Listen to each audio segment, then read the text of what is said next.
future crimes. Consecutive sentences, that's excessive and it doesn't meet those needs. So I'd ask the court to adopt the defendant's sentencing recommendation.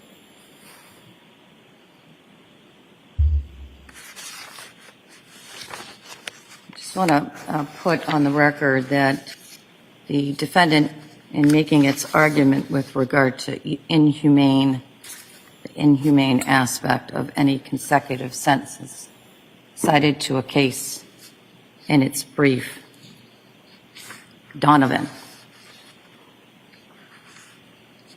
Donovan does not apply to this case. As an initial matter, Donovan related to a larceny involving a single act that resulted in 7 different victims being victimized. The SJC, that was I think a 1985 case. The appellate courts in Massachusetts have long since distinguished Donovan, even in the case of larcenies, which is not the case that's before me, to recognize that even Donovan relates only to a single act case and not one with one purpose. As you could argue, there was one purpose here, but more than one discrete offense. So I'm not persuaded by the logic of Donovan, even if it applied to this case, and even if it was as broad-reaching as the defense suggests in its sentencing memo, which the court finds it is not.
There is no task facing a judge that is more important or more difficult than crafting an appropriate sentence. The legislature mandates that the only appropriate sentence for the jury's verdict, murder in the first degree, is life in prison without the possibility of parole. That sentence is immensely appropriate and just, given your murderous acts and the life trauma that you've inflicted upon your own children. As to counts 2 and 3, I have wide discretion in sentencing. I want to state my rationale for your sentences on those 2 counts on the record now. I have considered various factors with regard to my sentence for counts 2 and counts 3, to which you pled guilty on November 18th, 2025. Specifically, I've considered the severity of the crimes, their nature and circumstances, and your role in those crimes, the need to deter others from committing comparable crimes, and your prior criminal record, namely your federal fraud case.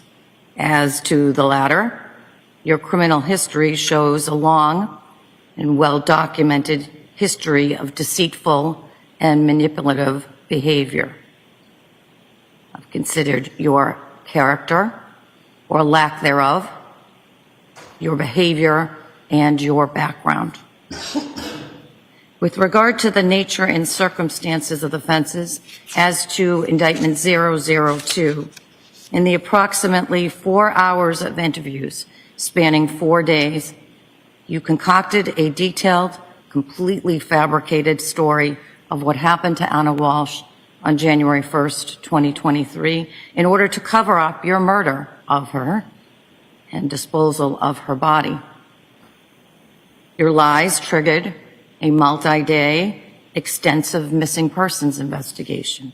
A command center was set up in Cohasset and was manned by various law enforcement, to include the Cohasset Police Department and the Massachusetts State Police.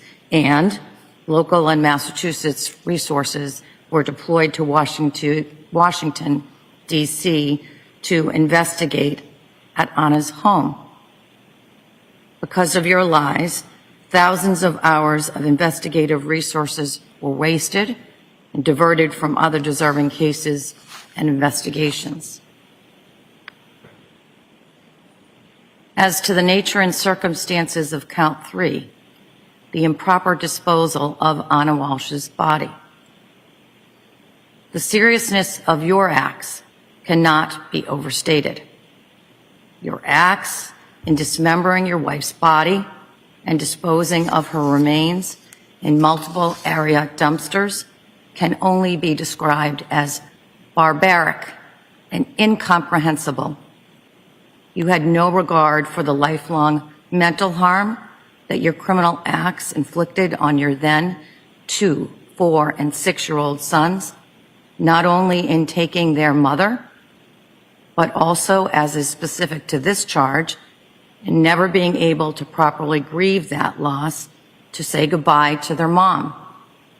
And I hear today the same is equally true of a sister who never was able to say a proper goodbye to her sister, a mother who never was able to say a proper goodbye to her daughter, and many friends who had the same loss. As to indictments 2 and 3, I have considered the sentencing guidelines, the aggravating factors. There are no mitigating factors in this case. And I also sought out and considered information from the Massachusetts Sentencing Commission, again, which I shared with the parties earlier this week, in particular sentencings in 2022 and 2023 of defendants who were convicted of murder and or voluntary manslaughter, along with a Chapter 268, Section 13B conviction. This is not a guideline case. Finally, as to the first-degree murder conviction, I have considered the loss of the life of an innocent, remarkable woman, Anna Walshe, and its devastating impact on her children, as relayed to me in the letter from DCF, her family, as relayed to me in her sister's victim impact statement today, friends in their victim impact statements in the community. In the trial testimony of Jem Mutlu and Alyssa Kirby, a little bit of Anna Walshe, her warm, powerful, and embracing spirit came to life in this historic courtroom. I have carefully listened to the moving victim impact statement, to the oral written sentencing arguments made by the Commonwealth and by Mr. Walshe. It's clear to me that Anna was a bright light in the lives of many people. She lifted people up. I am sure that nothing I say and no sentence I can impose, even a life sentence, will lessen the grief that Anna Walshe's family, her mother, sister, and 3 boys, extended like family, confidants, friends, and others have endured and will continue to endure. Although I consider the letter of Diana Walshe, I simply cannot reconcile the person Diana Walshe describes in her letter with the person who stands before me for sentence. Mr. Walshe, you can stand. Mr. Walshe, you will live with the guilt and burden of Anna Walshe's death for the rest of your life. As to count 1, the jury having convicted you of murder in the first degree, I sentence you to life in prison without the possibility of parole. As to indictment 2, lying to the police in connection with the investigation of a life felony, I sentence you to no less than 19 years, no more than 20 years, the statutory maximum, in prison to be served consecutive to the life sentence in 001. The legislature caps the maximum sentence for the improper disposal of a body at 3 years in state prison. As to indictment 003, the improper disposal of the body of your wife, Anna Walshe, I sentence you to no less than 2 years, 364 days, and no more than 3 years in state prison to run consecutive to the sentences in 001 and 002. I want to make one other notation with regard to the sentences that I'm giving today. Earlier in this case, I identified that there was an error in Mr. Walsh's III. That error persists to today.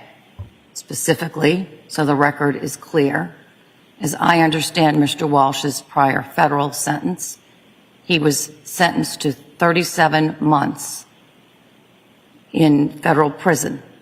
That sentence was to run concurrent with any state sentence that was given in this case. This morning, I asked probation to run his III again, and it is still incorrect. It is showing a 5-year probationary sentence. At my direction, the probation department in the last month, or perhaps a little bit longer, contacted the federal probation office in Boston to correct what I think is an obvious error in his III. It has not been corrected, and it stands still today as showing 5 years of probation as the sentence. To the extent that confuses anything in my sentencing, I want the record to reflect that, again, it's my understanding he was sentenced to 37 months in federal prison to run concurrent with this sentence that I'm now imposing today. Madam Clerk, you may impose the sentence. Thank you, Your Honor.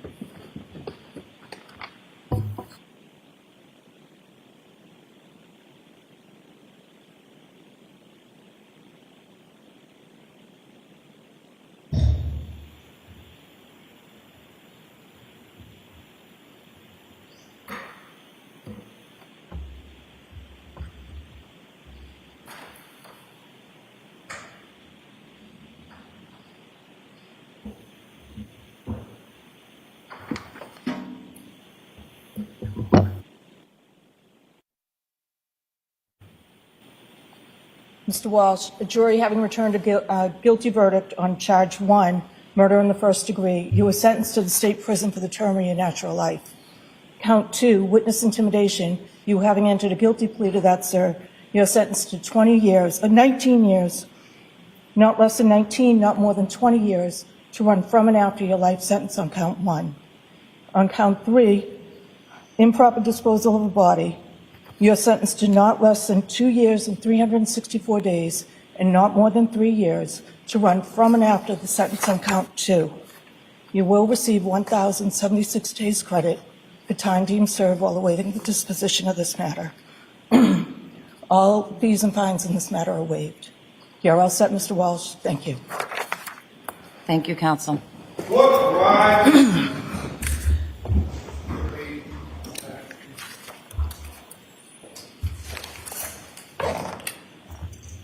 Madam Clerk.